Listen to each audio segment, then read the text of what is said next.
Hormuz প্রণালী নিয়ে কঠোর অবস্থানে ইরান, ট্রুথ সোশ্যালে ট্রাম্পের ক্ষোভ। পাকিস্তানে ওয়াশিংটন তেহরানের বৈঠক ঘিরে অনিশ্চয়তা, ইরানি কর্মকর্তাদের উপস্থিতি নিয়ে ধোঁয়াশা। যুদ্ধবিরতি ঘোষণা হলেও আমেরিকার উপর বিশ্বাস নেই ইরানিদের, শান্তি আলোচনার ফলাফল নিয়ে সন্দিহান তেহরানবাসী। লেবাননে এবার একযোগে 52 শহরের হামলা, বাড়ছে লাশের মিছিল। ওয়েস্ট ব্যাংকে গোপনে 34টি বসতির অনুমোদন, গাজায় শোকের মাতম। মধ্যপ্রাচ্যের রাজনৈতিক, অর্থনৈতিক সহ সবশেষ খবরাখবর আপনাদের সামনে এক নজরে তুলে ধরছি আমি রেশমা আহমেদ।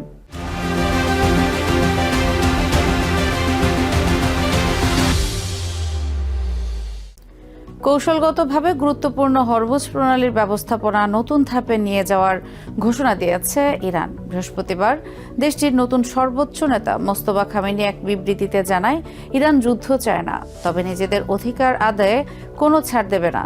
বাবা আয়াতুল্লাহ আলী খামেনির মৃত্যুর পর দায়িত্ব পাবার পর এটি তার প্রথম বড় কোনো নীতিগত ঘোষণা। যদিও মঙ্গলবার প্রেসিডেন্ট ডোনাল্ড ট্রাম্প যুদ্ধবিরতি ঘোষণা করেছিলেন, তবে হরমুজ প্রণালীতে ইরানের অবরোধ প্রত্যাহারের কোনো লক্ষণ নেই। এদিকে নিজের সামাজিক মাধ্যম ট্রুথ সোশ্যালে দেয়া এক পোস্টে প্রেসিডেন্ট ট্রাম্প অভিযোগ করছেন, তেল সরবরাহে দেয়া প্রতিশ্রুতি রক্ষা করতে ব্যর্থ হচ্ছে ইরান। তেহরানের দাবি, লেবাননে ইসরায়েলের অব্যাহত হামলা বন্ধ না হওয়া পর্যন্ত এই অচলাবস্থা কাটবে না। তেহরান ওয়াশিংটনের মধ্যকার ঐতিহাসিক শান্তি আলোচনা শুরুর আগেই অনিশ্চয়তার মেঘ জমেছে পাকিস্তানের রাজধানী ইসলামাবাদে। শুক্রবার স্থানীয় সময় বিকেলে ভাইস প্রেসিডেন্ট জেডি ভ্যান্স ইসলামাবাদে পৌঁছালেও ইরানি কর্মকর্তাদের উপস্থিতি নিয়ে এখনও ধোঁয়াশা কাটেনি। লেবাননে ইসরায়েলি আগ্রাসন বন্ধ এবং বিদেশে আটকে পড়া ইরানি অর্থ ফেরত দেওয়ার শর্তে অনড় তেহরান। 2 দিনের সরকারি ছুটি আর নিশ্ছিদ্র নিরাপত্তার চাদরে ইসলামাবাদ ঢাকা থাকলেও শেষ পর্যন্ত আলোচনার টেবিলে দুই পক্ষ বসবে কিনা তা নিয়ে তৈরি হয়েছে অনিশ্চয়তা। নিরাপত্তার চাদরে ঢাকা ইসলামাবাদ। ওয়াশিংটন ও তেহরানের প্রতিনিধিদের বৈঠকের ভেন্যু সেরেনা হোটেল ঘিরে গড়ে তোলা হয়েছে 3 কিলোমিটারের দুর্ভেদ্য সুরক্ষা বলয়। রেড জোন সহ গুরুত্বপূর্ণ এলাকাগুলোতে সাধারণ চলাচল বন্ধ। ঘোষণা করা হয়েছে 2 দিনের সরকারি ছুটি। তবে এই ব্যাপক প্রস্তুতির মাঝেও আলোচনার টেবিল ঘিরে ধোঁয়াশা কাটছে না। এরই মধ্যে শুক্রবার vice president JD Vance Pakistan পৌঁছেছেন। অপরদিকে ইরানের পক্ষ থেকে পররাষ্ট্রমন্ত্রী আব্বাস আরাকচি ও স্পিকার বাঘের গালিবাফের এর আলোচনায় অংশগ্রহণের কথা রয়েছে। তবে একই দিনে তাদেরও ইসলামাবাদ পৌঁছানোর কথা থাকলেও ইরানি গণমাধ্যম বলছে তারা এখনও তেহরানেই রয়েছেন। মূলত লেবানন ইস্যুই এখন আলোচনার প্রধান বাধা। তেহরানের দাবি, লেবানন ও হিজবুল্লাহ এই যুদ্ধবিরতি চুক্তির অবিচ্ছেদ্য অংশ। অন্যথায় এই শান্তি আলোচনা অর্থহীন হয়ে পড়বে বলে আগেই সতর্ক করেছেন ইরানি প্রেসিডেন্ট মাসুদ পেজেশকিয়ান। সবশেষ শুক্রবার স্থানীয় সময় সন্ধ্যায় ইরানি পার্লামেন্টের স্পিকার বাঘের গালিবাফ স্পষ্ট জানিয়ে দিয়েছেন, আটকে পড়া ইরানি সম্পদ মুক্তি এবং লেবাননে যুদ্ধবিরতি কার্যকর না হওয়া পর্যন্ত আলোচনায় বসবে না তেহরান। তবে পাকিস্তানের উদ্দেশ্যে রওনা হওয়ার আগে ভাইস প্রেসিডেন্ট জেডি ভ্যান্স জানান, ইরান যদি সদিচ্ছা নিয়ে আলোচনা করতে চায়, ওয়াশিংটন অবশ্যই বন্ধুত্বের হাত বাড়িয়ে দেবে। But we thankfully at this point, I think, have a ceasefire thanks to the leadership of the President of the United States. We have the Iranians promising to open the Straits of Hormuz, and we have a negotiation that's supposed to start this weekend. মধ্যস্থতাকারী পাকিস্তান সরকার উভয় পক্ষকে আলোচনার টেবিলে ধরে রাখতে আপ্রাণ চেষ্টা চালিয়ে যাচ্ছে। কূটনৈতিক সূত্র বলছে, শুক্রবারের সৌজন্য বৈঠকটি পিছিয়ে শনিবার সকালে অনুষ্ঠানের পরিকল্পনা করা হচ্ছে। যদি শেষ পর্যন্ত আলোচনা শুরু হয়, তবে তা হিজবুল্লাহর ভাগ্য, হরমুজ প্রণালী এবং ইরানের পারমাণবিক কর্মসূচি নিয়ে ওয়াশিংটনের 15 দফা প্রস্তাবের বিপরীতে তেহরানের সংশোধিত 10 দফা নিয়ে দর কষাকষি হতে পারে। বিশ্ববাসীর আগ্রহ এখন একটাই, ইসলামাবাদের এই নিশ্ছিদ্র নিরাপত্তা বেষ্টনের ভেতর কি সত্যি শান্তির ফুল ফুটবে, নাকি লেবাননের বারুদ সব কূটনৈতিক চেষ্টাকে ব্যর্থ করে দেবে। Reshma Ahmed, TVN 24 news desk. দীর্ঘদিনের সংঘাত ও উত্তেজনার অবসান ঘটাতে পাকিস্তানে বসছে আমেরিকা ও ইরানের মধ্যকার বহুল প্রতীক্ষিত শান্তি বৈঠক। তবে এই আলোচনা ফলপ্রসূ হওয়া নিয়ে শুরুতেই দেখা দিয়েছে গভীর সংশয়।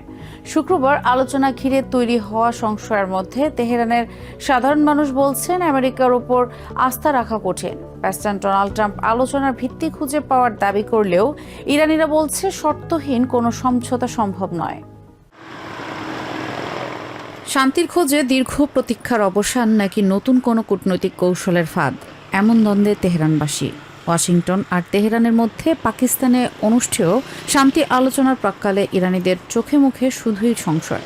দীর্ঘ সময় ধরে চলা সংঘাত আর নজিরবিহীন উত্তেজনার পর শান্তির বার্তা এলেও তেহরানের রাজপথে অবিশ্বাসের সুরই এখন বেশি জোরালো। যাদের আক্রমণ করা হয়েছে তাদের স্বার্থ রক্ষা না হওয়া পর্যন্ত কোনো চুক্তি হওয়া উচিত নয়। আমরা দেখেছি তারা আবার নতুন করে সেনা মোতায়েন করছে। তাই আগ্রাসনকারীদের যথাযথ শাস্তি না দিয়ে আলোচনার টেবিলে বসা কতটা সঠিক তা নিয়ে সংশয় থেকে যায়। তেহরানের অনেকের কাছেই এই শান্তি প্রক্রিয়া কেবল একটি সাময়িক বিরতি। তারা মনে করছেন বিগত 40 বছর ধরে আমেরিকা সব সময় কেবল নিজেদের স্বার্থই দেখছে। এই আলোচনাও তাদের নিয়ন্ত্রণের একটি অংশ মাত্র, যা ইরানের প্রতিরক্ষা ও শক্তিকে সীমাবদ্ধ করার একটি দীর্ঘমেয়াদী পরিকল্পনা। বিগত 4 দশকে আমেরিকা সবসময় নিজেদের স্বার্থ হাসিল করেছে। এই চুক্তিও তাদের নিয়ন্ত্রণের একটি অংশ। আমার মনে হয় না এটি শান্তি চুক্তির জন্য সঠিক সময় ছিল। এটি কেবল তাদের একটি পরিকল্পনা।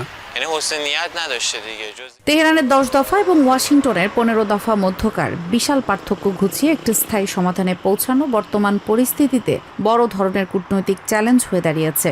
একদিকে হরমুজ প্রণালীতে জাহাজ চলাচলের সুযোগ সৃষ্টি, অন্যদিকে লেবাননে ইসরায়েলি যুদ্ধের প্রভাব। এই জটিল সমীকরণগুলোই এখন বড় বাধা। তেহরানের বাসিন্দাদের দাবি শান্তি হতে হবে শর্তহীন এবং মর্যাদাপূর্ণ। যুদ্ধ কারো কাম্য নয়, এই পরিস্থিতি কারোর জন্য ভালো নয়। কিন্তু আলোচনা যদি আমাদের পক্ষে না যায় তবে আমরা এমন চুক্তি চাই না। আগ্রাসীকে পুরোপুরি শাস্তি না দেওয়া পর্যন্ত এই লড়াই চালিয়ে যাওয়া উচিত। যুদ্ধবিরতির এই ক্ষণস্থায়ী স্বস্তি এবং আলোচনার টেবিলে শান্তির দীর্ঘমেয়াদী আশার মধ্যে এখন এক বিশাল ব্যবধান। তেহরানের রাজপথে জমে থাকা গভীর সংশয় আর ওয়াশিংটনের অনমনীয় শর্তে সংঘাতে বিশ্ব রাজনীতির ভবিষ্যৎ এখন দোদুল্যমান। Reshma Ahmed, TVN 24 news desk. লেবাননে ইসরায়েলি আগ্রাসন ভয়াবহ রূপ নিয়েছে। ভয়ঙ্কর সেই ব্ল্যাক ওয়েডনেসডে বা কালো বুধবারের ক্ষত কাটিয়ে ওঠার আগেই শুক্রবার আবারও দক্ষিণ লেবাননের নাবাতিয়ে সহ 52টি শহরে চালানো হয়েছে সিরিজ বিমান হামলা। শহরটিতে থাকা দেশটির স্টেট সিকিউরিটি এজেন্সির 8 সদস্য নিহত হয়েছেন। রাত থেকে চলা এসব হামলায় অন্তত 24 জন নিহত হওয়ার খবর পাওয়া গেছে। অন্যদিকে বুধবারের সিরিজ হামলায় প্রাণহানি ছাড়িয়েছে 3 শতাধিক। একদিকে লাশের সারি, অন্যদিকে হাসপাতালের জরুরি বিভাগে চিকিৎসা সরঞ্জামের তীব্র সংকট। সব মিলিয়ে ভয়াবহ এক মানবিক বিপর্যয়ের দ্বারপ্রান্তে লেবানন। সকাল থেকেই দক্ষিণ লেবাননের আকাশে ইসরায়েলি যুদ্ধবিমানের গর্জন।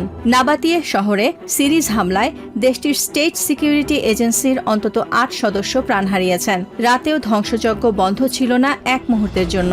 শুক্রবার দেশটির স্বাস্থ্য মন্ত্রণালয় জানায়, গত 24 ঘন্টায় নাবাতিয়ে ছাড়াও টায়ার এবং সিডন সহ অন্তত 52টি জনপদে ভয়াবহ বিমান হামলা চালিয়েছে দখলদার ইসরায়েলি বাহিনী। এমন হামলায় অন্তত 24 জন নিহত এবং শতাধিক আহত হয়েছেন। এসব হামলায় অন্তত 24 জন নিহত এবং শতাধিক আহত হয়েছেন। কয়েকদিনের এই ধ্বংসযজ্ঞে দুঃসহ মানবিক বিপর্যয়ের মুখে পৌঁছেছে লেবানন। হাসপাতালগুলোতে তৈরি হয়েছে চিকিৎসা সরঞ্জামের তীব্র সংকট। স্বজনদের শেষ বিদায়ে এদিন হাসপাতাল ও মর্গের সামনে হৃদয় বিদারক দৃশ্যের অবতারণা হয়। স্বজনদের বিদায় জানাতে আসা লেবানিজদের চোখে এখন কেবলই প্রতিশোধের আগুন। ইসরায়েলের এই বর্বরতা কোনো বাছ বিচার করছে না। মুসলিম খ্রিস্টান নির্বিশেষে সব বেসামরিক মানুষ আজ এই আগ্রাসনের লক্ষ্যবস্তু। আমাদের দেশপ্রেম আর অস্তিত্ব রক্ষায় এখন ঐক্যবদ্ধ হওয়া ছাড়া পথ নেই।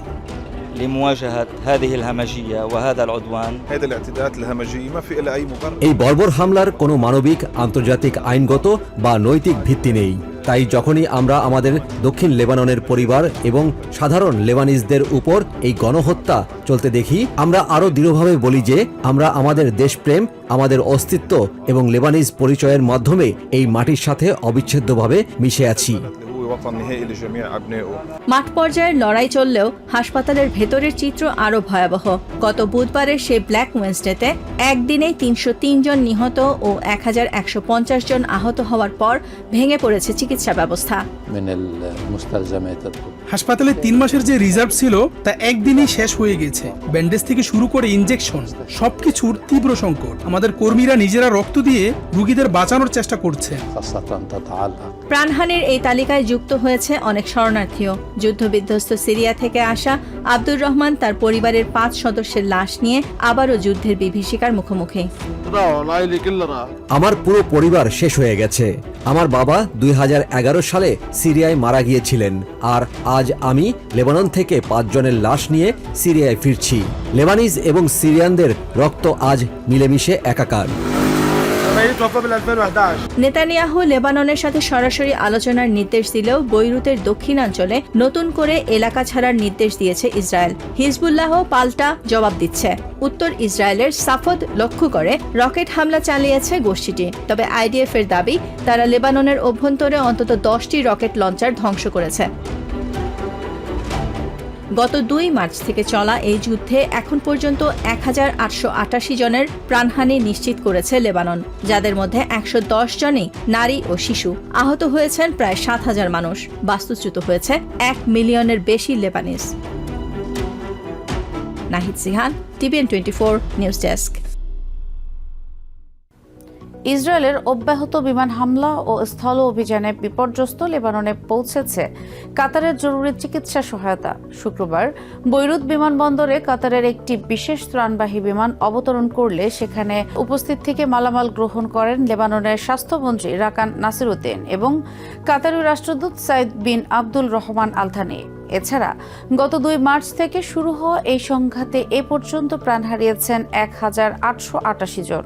বিশ্ব স্বাস্থ্য সংস্থা সতর্কতা জারি করে জানিয়েছে, আহতের সংখ্যা ক্রমাগত বাড়তে থাকায় হাসপাতালগুলোতে জরুরি সরঞ্জাম ফুরিয়ে আসছে। একদিকে ইসরায়েলি অভিযানে হাজারো মানুষের বাস্তুচ্যুতি, অন্যদিকে হিজবুল্লাহর নিরস্ত্রীকরণ চুক্তি ব্যর্থতায় লেবাননের যুদ্ধ পরিস্থিতি এখন চরমে। এমন সংঘাতময় মুহূর্তে কাতারের পাঠানো চিকিৎসা সরঞ্জাম দেশটির ভেঙে পড়া স্বাস্থ্য খাতের জন্য এক বড় স্বস্তি ও গুরুত্বপূর্ণ সহায়তায় পরিণত হয়েছে। আমরা যুদ্ধের ভয়াবহতায় ক্ষতিগ্রস্ত স্বাস্থ্য খাতকে টেনে তুলতে সাহায্যের আবেদন জানিয়েছিলাম।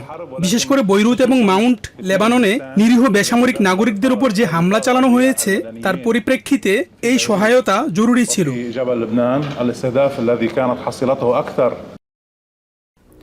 অধিকৃত ওয়েস্ট ব্যাংকে নতুন করে ৩৪টি ইহুদি বসতি স্থাপনের অনুমোদন দিয়েছে ইসরায়েলের সরকার। ইসরায়েলি ওয়াচডগ গ্রুপ পিচ নাওর অভিযোগ, আন্তর্জাতিক আইন লঙ্ঘন করে নেয়া এই সিদ্ধান্তের মাঝে ভূখণ্ডটিতে প্যালেস্টিনিয়ানদের ওপর উগ্রবাদী বসতি স্থাপনকারীদের হামলাও বেড়েছে আশঙ্কাজনক হারে। এদিকে গাজার জাবালিয়ায় বিমান হামলায় নতুন করে প্রাণ হারিয়েছেন বেশ কয়েকজন প্যালেস্টিনিয়ান। শুক্রবার আল শিফা হাসপাতালে স্বজনদের আহাজারিতে ভারী হয়ে ওঠে আকাশ। আক্ষেপ করে স্থানীয়রা বলছেন, হাসপাতালের মর্গেই এখন তাদের স্থায়ী ঠিকানায় পরিণত হয়েছে।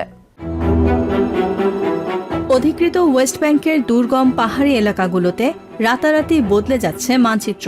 ইসরায়েলি ওয়াচডগ গ্রুপ পিস নাও জানিয়েছে, প্রধানমন্ত্রী বেঞ্জামিন নেতানিয়াহুর সরকার গোপনে আরও ৩৪টি নতুন বসতি স্থাপনের অনুমতি দিয়েছে। গত ১ এপ্রিল মন্ত্রিসভায় নেয়া এই সিদ্ধান্তটি বৃহস্পতিবার সামরিক সেন্সরশিপের অনুমতি পাওয়ার পর ইসরায়েলি গণমাধ্যমগুলো বিষয়টি প্রকাশ করে। প্যালেস্টাইনিয়ান অথরিটি এই পদক্ষেপকে আন্তর্জাতিক আইনের চরম লঙ্ঘন বলে নিন্দা জানিয়েছে। বসতি সম্প্রসারণের এই রাজনৈতিক সিদ্ধান্তের সমান্তরালে মাঠ পর্যায়ে বেড়েছে সহিংসতা। রামাল্লার কাছের একটি গ্রামে উগ্রবাদী বসতি স্থাপনকারীদের হামলার শিকার হন ৬৫ বছর বয়সী কৃষক হুসাম আব্দেল লতিফ ওয়াহতান। এই বুধবারও আমাদের উপর চড়াও হয়। আমি সেচ পাম্প চালু করতে যাচ্ছিলাম, ঠিক তখন অন্তত ১২ জন স্যাটেলার আমাকে আক্রমণ করে। মাত্র ১০ মিটার দূরত্বে ছিল তারা।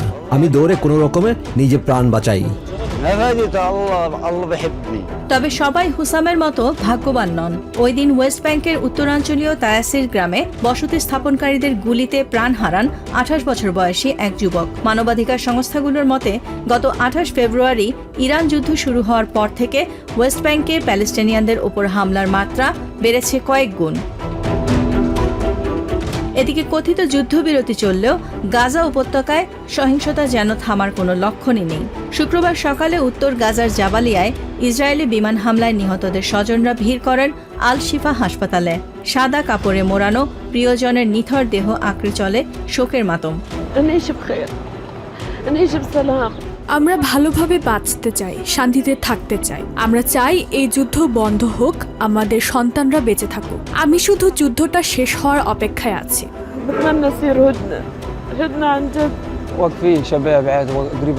আমরা বিকেলে কফি খাওয়ার জন্য সবাই মিলে দাঁড়িয়েছিলাম। হঠাৎ একটি ড্রোন এসে আঘাত হানল। মুহূর্তেই সব ছিন্নভিন্ন হয়ে গেল। প্রতিদিন আমরা আমাদের প্রিয় কাউকে হারাই। হাসপাতালের মর্গই এখন আমাদের স্থায়ী ঠিকানায় পরিণত হয়েছে।